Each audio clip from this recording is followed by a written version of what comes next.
So let's go to AI and the role of AI.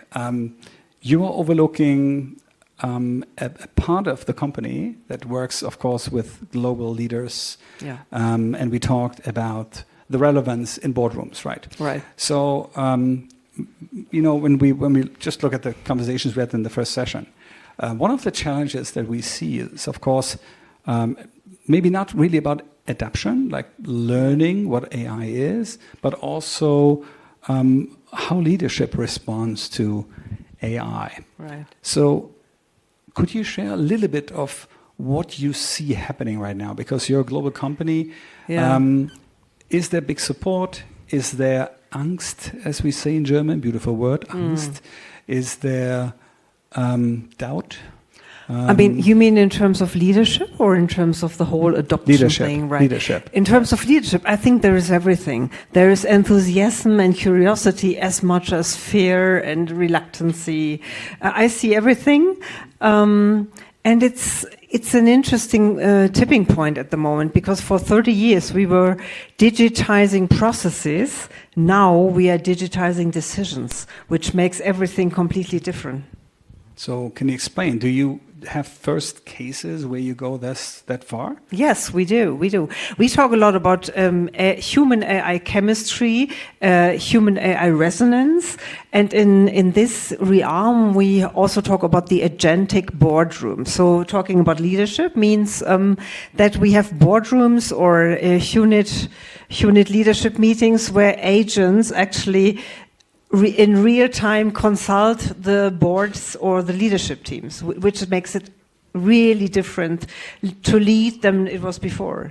So do they use AI for decision making? Absolutely, yes. Okay. Yes. To support the decision. To support decision making, and also to support profitability and P&L and also ESG. There are many use cases, and that's a real interesting phase at the moment, because of course you can imagine in Germany or in Europe, not so many boards have already adopted it. In the US, it's far more familiar to have an agentic boardroom where you have avatars or agents supporting the board or the C-suite.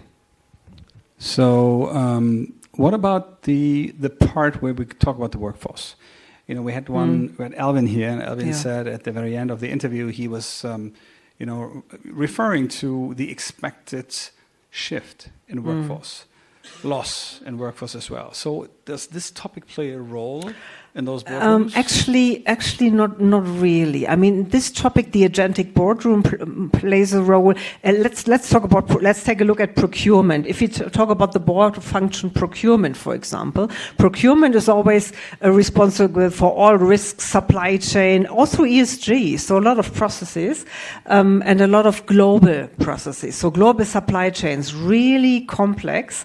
And if we have an agentic boardroom, means we have a real-time scenario with huge amounts of data playing their part and being available in real time. You can, of course, take a lot of different decisions, more profitable decisions, more that make speed structural. And I love that. Insight was a big insight for me as well. Speed becomes structural. If we have agentic support, not only in boardrooms but also in leadership teams everywhere, speed becomes structural. And we've been struggling to make speed structural for such a long time. And but let's stick with that. That's interesting, because I think last week I saw Edelman. Edelman presented, the trust barometer. They every year they interview thousands of people, and it was all about trust in AI. Yeah. And there was an interesting difference. Like the first for me, big learning. There was just no distrust in China, like zero. They all said, AI is great. They didn't find anybody of those thousands of people in China that didn't like.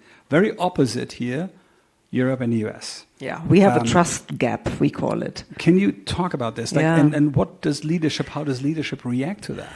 Because if you want to integrate it now, but we know that maybe 76% of the population does not trust AI. Was the data from Europe or Germany special? Or? No, it was not. I think Germany was even worse. Yeah, exactly. Yeah, Germany was even worse. But in average, it was even the rest of the world was between, especially Western countries, between 70 and 75%. Yeah, And it decreased, by the way. The interesting thing, last year trust was higher. And it decreased right now. So very interesting development that we see globally now when it comes to the use of that technology. Yeah, because AI is everywhere, but value isn't. There are, of course, it's a complex topic. So AI, even agents or avatars are everywhere, but value isn't. Not necessarily always. So that's the value thing. But then also data security in Europe especially is a huge thing. Not so much in the US or in China. And then we talk about human AI chemistry when I talk to C-levels or whatever leadership. It's about making the chemistry work, not about implementing technology. That's not the problem. It's about making the chemistry and the resonance work. But isn't that a big job for leadership right now? It is. I mean, of course, I'm based in Germany, and I would say that German leaders did not invent communication. Not so much. We try to be better, but we learn a lot. Sometimes we don't want to learn. But take in an organization, knowing that it's a very new technology, a technology that might even replace me. How can I build trust?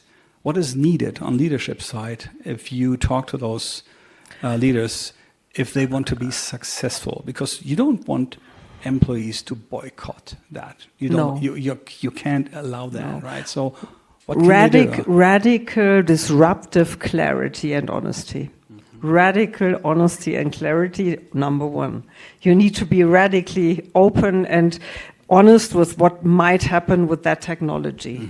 I don't know about US corporate culture, but I can tell you about German corporate culture. Honesty and like transparency is not an invention, right? Not really, no.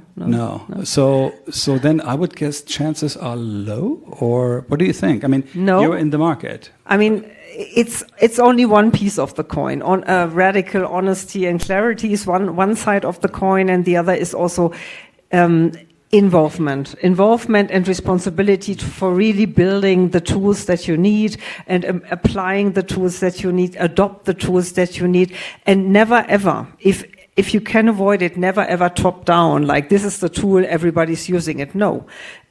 Look what's being used in the corporate environment that you're working in the ecosystem. Because what we found, not only in our company, but also a lot of our client companies, people are using it anyway, and they are using the tools that are valuable for them. But those are not necessarily the tools that the CIO is suggesting or even bringing in top down. Not necessarily. They are using different tools. I've seen that in my team as well.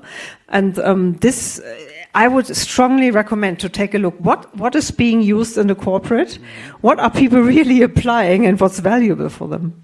But isn't that? I mean, it sounds like really challenging because we have a lot of, let's say, external factors right now. We have a lot of change around the world. We have, political leaders that create even more change every day. So corporate decision makers have to navigate this more or less, which is complex. Just that alone is complex. And now, if I think with all those challenges and changing supply chain and tariff, all these things that are happening, tariffs, etc., how well are we equipped? Let's say from a capability standpoint on leadership side.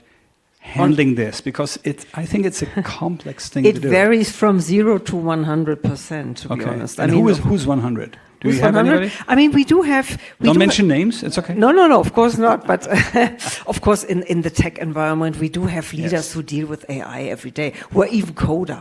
Okay. We have coders in C-level positions from our deep tech companies, of course. In the German old DAX economy, probably not everybody. Difficult. But there is a large variety, definitely. But what we strongly focus on is so that every C-level, every executive manager becomes kind of AI native and develops their own AI chemistry. That's you cannot avoid that. You can't. And how do they do this? Do you help them? Like, do you? Of course. You put them in a training, or what do you do? Or you send them to a conference, or what do you do? But the answer for the C-level executives is the same like for the employees overall. Take use cases from the everyday business. You need to find use cases from the everyday business that put value to what people are doing. Enhance value, optimize processes, optimize outputs, optimize products. So you have to take real-time, real-life examples. Okay. So if we look fast forward, and we have to come to an end, right? What are the necessary things for companies to be like AI-driven, resilient, future-oriented company? Like what I don't know, maybe if you can say a little bit, what is needed for, I mean, because this is probably agnostic, right? I think it's valid for all industries, right? If you look at that. What is needed? What do they need to do? And I know we have You no mean time. in the European context? No, all over? It doesn't matter. It doesn't matter. Agnostic. Yeah. Build ecosystems that deal with mistakes, that experiment, that really like to experiment and design, and failure is cool, failure is part of everyday life. That's probably a good way to go. And then use the tools that people are using anyway. Don't implement BS tools that nobody will use and there is no adoption rate. Use the tools that people are using. And don't bring in something that nobody wants, only the CIO. And then communicate well. Exactly. Right? Okay. All right.